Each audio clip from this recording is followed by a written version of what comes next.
Hello everyone. We have been back from Disney World for about a week now, and I just kind of wanted to do a video of things that we experienced as first timers or things that maybe you don't know as a first timer.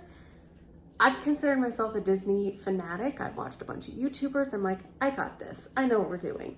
But there were a couple things that we still either didn't know, or maybe tips and comments and tricks from me, or just what we did as first timers that maybe we are going to learn from next time. The first note would be that we chose to Uber the whole time we were there. We looked at renting a car, but that can get kind of expensive depending on who you're renting through, the type of car. And then you also have to pay for parking at the Disney parks.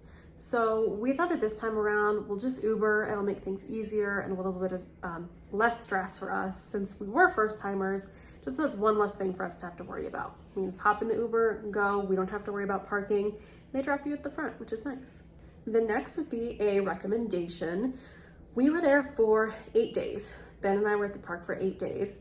So we chose to get the Memory Maker, which I think the price increased since I purchased it. It's now $185, and that will last the whole length of your trip.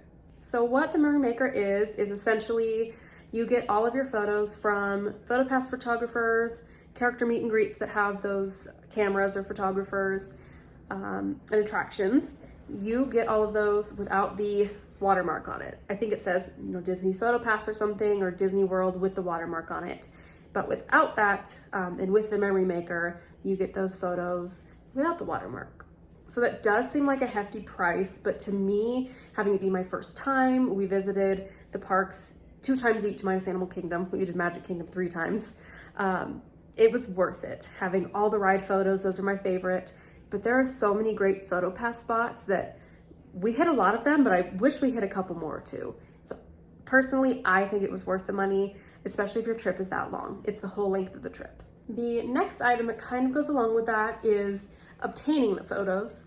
So we didn't have any problems with PhotoPass photographers. You scan your Magic Band and all of your photos download pretty much immediately. What we did struggle with a little bit was attraction photos. So I have a Magic Band, which made things a little bit easier, but if you're on attractions, it's supposed to essentially track you, and it knows that you're on the ride, and it'll even know which vehicle you're in. It knows where you're at somehow. A few times the photos didn't download right away.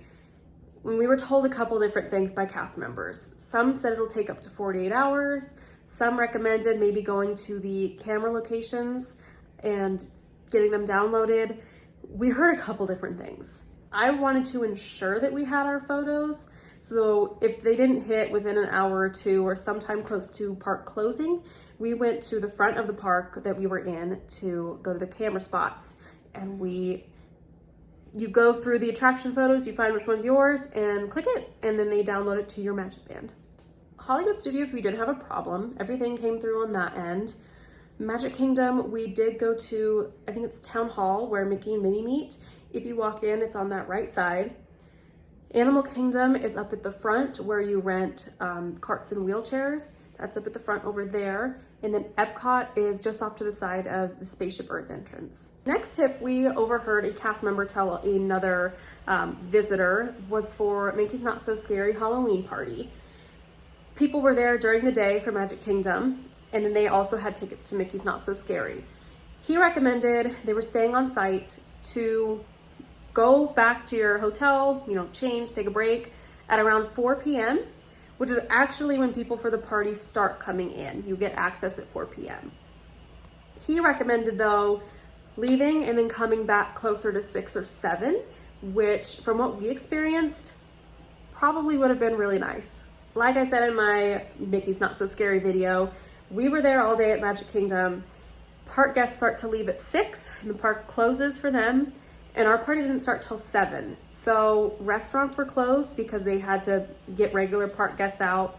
Some of the rides were open, some were closing for trick-or-treat spots. So it was an hour of lull. So I think going back, maybe taking a quick nap would have been nice.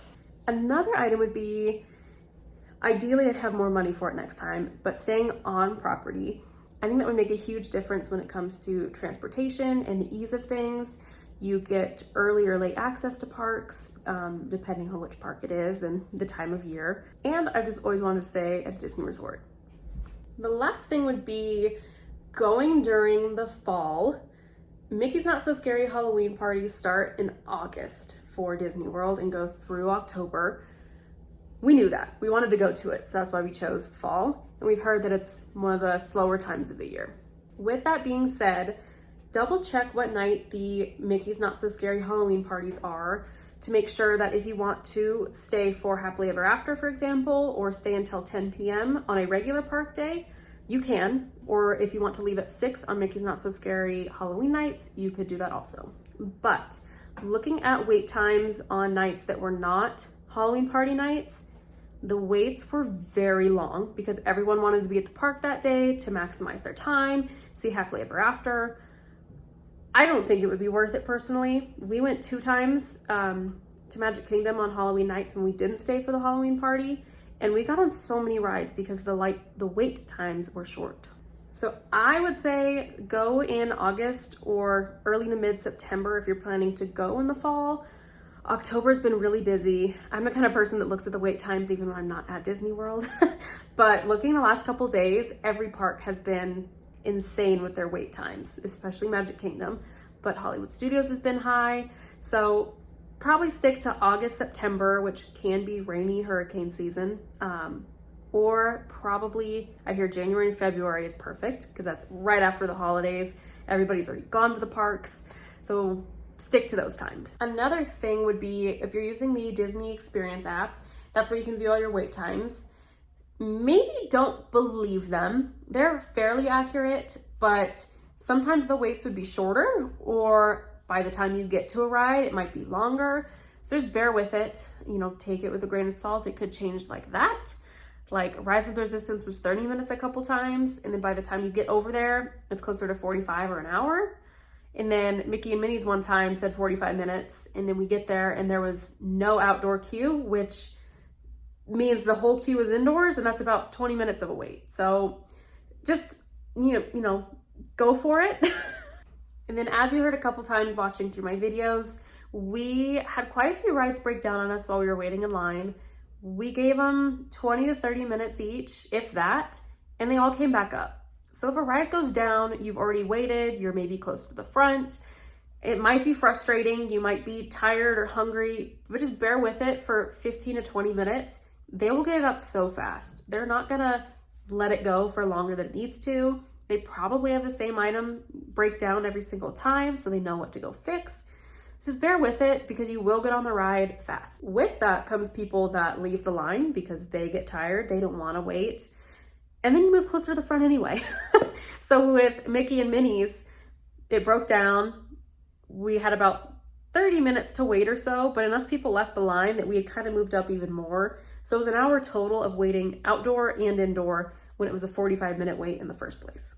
Seven Dwarfs Mine Train, we were literally about to get on. The people in front of us had just boarded and they had to get off. So we were waiting in that queue, but it only took maybe 10 minutes for them to get it back up. And then we started rolling. So just bear with it, give it a chance, maybe give it a time limit if you have something else going on. I'd say 20 minutes minimum, maybe 30 max, just depending on what the ride is and how much, how badly you want to go on it. But just give it some time. I'm filming this particular clip later, so I have no makeup on. So the next one I will have makeup on. But one more thing I wanted to add that I was just thinking about was Genie Plus. So we used it to buy Lightning Lane once or twice throughout the trip.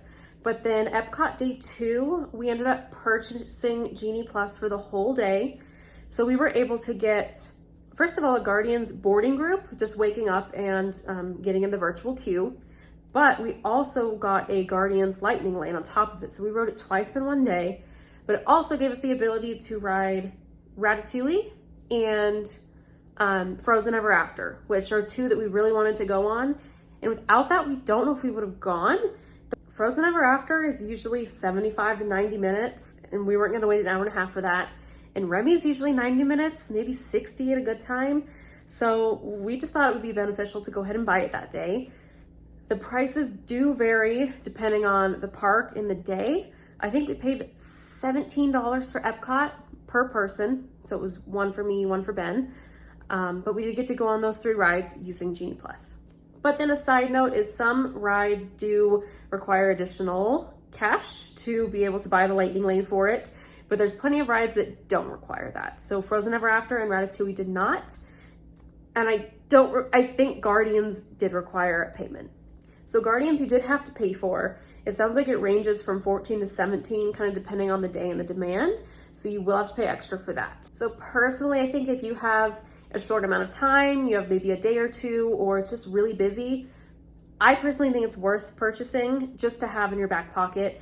You do have to wait 2 hours in between booking Lightning Lanes, so make sure that you are booking it first thing in the morning when the park opens, and then every 2 hours after that.